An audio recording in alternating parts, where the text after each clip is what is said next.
ನಮ್ಮ ಅಣ್ಣನವರಾದ M C ನೀಲಕಂಠೇಗೌಡರವರು ದಿನಾಂಕ 10/3/2025 ಬೆಳಗ್ಗೆ 11:45 ನಮ್ಮನ್ನು ಅಗಲಿದ ಆಘಾತದಲ್ಲಿ ನಮ್ಮ ಕುಟುಂಬವಿದ್ದಾಗ ತಾವೆಲ್ಲರೂ ನಮ್ಮಷ್ಟೇ ಅಗಾಧ ನೋವು ದುಃಖವನ್ನು ಅನುಭವಿಸಿ ಅವರ ಪಾರ್ಥಿವ ಶರೀರವನ್ನು ಸಹಸ್ರ ಸಂಖ್ಯೆಯಲ್ಲಿ ವೀಕ್ಷಿಸಿ ಅಂತ್ಯಕ್ರಿಯೆಯಲ್ಲಿ ಪಾಲ್ಗೊಂಡು ನಮ್ಮನ್ನು ಸಂತೈಸಿ ಸಾಂತ್ವನ ಹೇಳಿ ನಮ್ಮ ದುಃಖ ತಮ್ಮ ದುಃಖವಂತೆ ತಿಳಿದ ಎಲ್ಲ ನಮ್ಮ ಹಿತೈಷಿಗಳು ಬಂಧು ಬಳಗದವರು ಮತ್ತು ಅವರ ಅಪಾರ ಸಂಖ್ಯೆಯ ಅಭಿಮಾನಿಗಳಿಗೆ ನಮ್ಮ ಕುಟುಂಬದ ಪರವಾಗಿ ಅನಂತ ಕೋಟಿ ನಮಸ್ಕಾರಗಳು. ನಮ್ಮ ಅಣ್ಣನವರ 11ನೇ ದಿನದ ಕಾರ್ಯಕ್ರಮ ದಿನಾಂಕ 20/3/2025 ಬೆಳಗ್ಗೆ 11 ಗಂಟೆಗೆ ವೈಕುಂಠ ಸಮಾರಾಧನೆಯನ್ನು ನಮ್ಮ ಸ್ವಗೃಹ ಮೇಲಾಗಣಿ ಗ್ರಾಮದಲ್ಲಿ ಏರ್ಪಡಿಸಿದ್ದು, ತಾವೆಲ್ಲರೂ ಸಕಾಲಕ್ಕೆ ಆಗಮಿಸಿ ನಮ್ಮ ಅಣ್ಣನ ಆತ್ಮಕ್ಕೆ ಶಾಂತಿ ಕೋರಬೇಕಾಗಿ ನಮ್ಮ ಕುಟುಂಬದ ಪರವಾಗಿ ಸವನೀಯವಾಗಿ ಪ್ರಾರ್ಥಿಸಿಕೊಳ್ಳುತ್ತೇವೆ.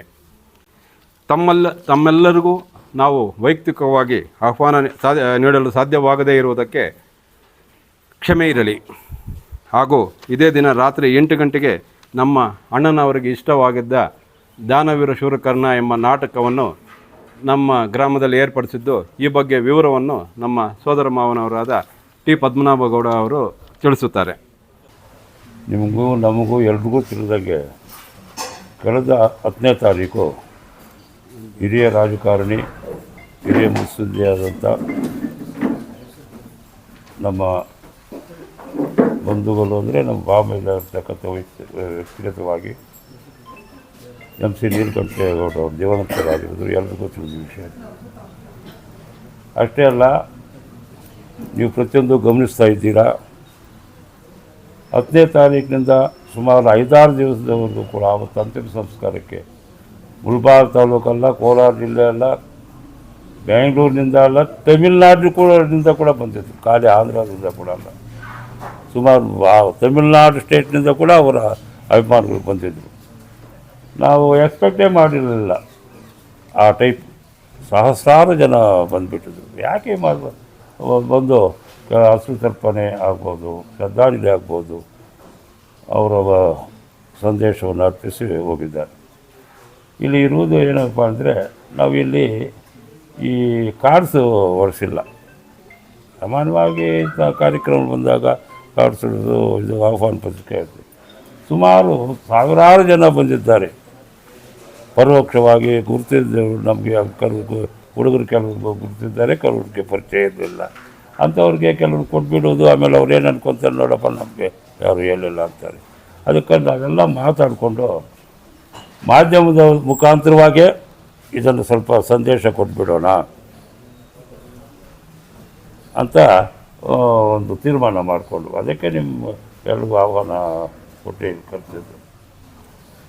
20ನೇ ತಾರೀಕು ಅವರ 11ನೇ ಪುಣ್ಯತಿಥಿ ಇಟ್ಕೊಂಡಿದ್ದೀವಿ, ವೈಕುಂಠ ಸಮಾರಾಧನೆ ಇಟ್ಕೊಂಡಿದ್ದೀವಿ.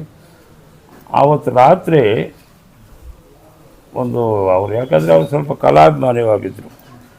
ಪ್ರತಿಯೊಂದು ಅವ್ರ ಜೀವಿತದಲ್ಲಿ ಪ್ರತಿಯೊಂದು ಲೈಫ್ನಲ್ಲೂ ಕೂಡ ನನಗೆ ಹೇಳ್ತಾಯಿದ್ರು, ಈ ರಾಮಾಯಣ ಮಹಾಭಾರತ ಕೆಲವು ಸೀಕ್ವೆನ್ಸ್ಗಳು ಅಂದರೆ ನಮ್ಮ ಜೀವನಕ್ಕೆ ಬೇಕಾದಂಥ ಸೀಕ್ವೆನ್ಸ್ಗಳನ್ನು ಆರಿಸ್ಕೊಳ್ತಾಯಿದ್ರು. ಅದರಲ್ಲಿ ಇಂಥ ಸನ್ನಿವೇಶದಲ್ಲಿ ಇಂತಾಗಿದೆ. ಯಾಕಂದರೆ ಅದು ರಾಜಕೀಯಕ್ಕೂ ಉಪಯೋಗ ಆಗುತ್ತೆ, ನಮ್ಮ ಸ್ವಂತ ಲೈಫ್ಗೂ ಅನುಕೂಲ ಆಗುತ್ತೆ ಅಂತೆಲ್ಲ.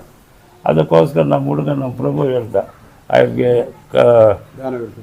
ಇದು ಅವ್ರ ಕಲಾಭಿಮಾನ ಜಾಸ್ತಿ, ನಾಟಕಗಳು ಜಾಸ್ತಿ, ಆಮೇಲೆ ಯಾವತ್ತನ ಬೇರೆ ಸಾರ್ಥಕತೆ ಮಾಡ್ಕೊಳ್ಳೋಣ, ನಾಟಕಗಳೇ ಆಡ್ಬಿಡೋಣ ಅಂತ.